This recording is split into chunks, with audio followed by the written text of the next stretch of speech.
পাকা আম পছন্দ না এরকম মানুষ আসলে খুঁজে পাওয়া ভার। আম মানেই একটা লোভনীয় কিছু, আর আম দিয়ে যদি আরো লোভনীয় কিছু বানানো যায় তাহলে তো কোনো কথাই নেই। এই পাকা আমের সিজনে আমি অনেকগুলো পাকা আমের রেসিপি করেছি, আমার পেজে গেলে দেখতে পারবেন, এবং নেক্সট আরো করব। তো আজকে আমি একটা ডেজার্ট করব, যেটা পাকা আম দিয়ে করব, আর সাথে দেব সাগু। তারপর আরো কিছু উপকরণ আছে।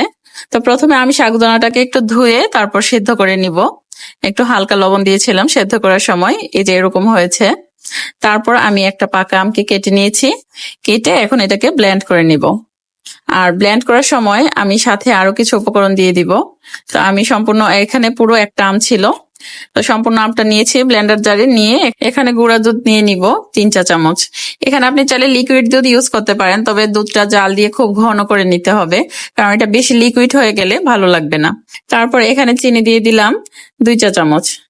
এটা আসলে মিষ্টিটা আপনার উপরে, আপনি যতটা খান, যদি কম খান কম দিবেন। তো আমি যেহেতু পাউডার দুধ দিয়েছি, আমি এখানে একটু জল দিয়ে দিচ্ছি। এখানে আমি আধা গ্লাস জল দিয়েছি, দিয়ে এখন আমি এটা মিশিয়ে ব্লেন্ড করে নিব।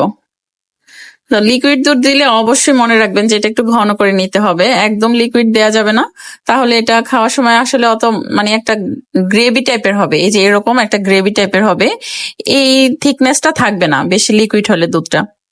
তো এখন আমি একটা বাটিতে ঢেলে নিচ্ছি, নিয়ে এখন এটাকে, যে সাগুটা আমি সেদ্ধ করে রেখেছিলাম সে সাগুটা মিশিয়ে নিচ্ছি।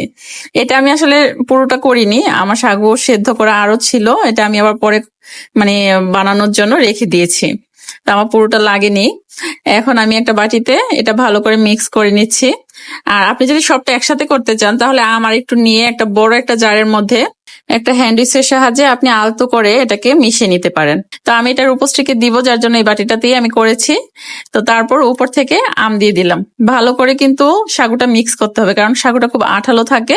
তো সাগুটা ভালো করে মিক্স করে উপর থেকে কিছু আম ছড়িয়ে দিয়েছি।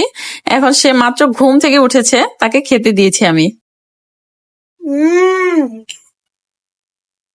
অনেক মজা, রেস্টুরেন্টের মতো। আপনারা বাসায় বানিয়ে খাবেন। আসলে সে বুঝতে পারেনি, মানে তাকে দেখেই বোঝা যাচ্ছে সে খুব বিধ্বস্ত অবস্থা, মানে ঘুম থেকে জাস্ট উঠেছে। তারপর আমি তাকে বলেছি, দেখো তোমার জন্য একটা অনেক মজাদার খাবার বানিয়েছি। তো এসে জাস্ট সে এটা বলেছে। তো যাই হোক, এটা বাসায় বানিয়ে খাবেন, আমের এই সিজনে অনেক মজা হয়। আর এটা তো যদি কেউ ঠান্ডা পছন্দ করেন, ফ্রিজ রেখে খেলেও কিন্তু অনেক ভালো লাগবে। যেহেতু আমরা ঠান্ডা খাবার কেউ খাই না, মানে আমি এবার উপস্থিত, যার জন্য আমি সাথে সাথেই সার্ভ করেছি। অনেক মজা ছিল, অনেক মজা, একবার করে খাবেন। ভালো লাগলে অবশ্যই লাইক কমেন্ট শেয়ার করবেন। ধন্যবাদ সবাইকে, শুভরাত্রি।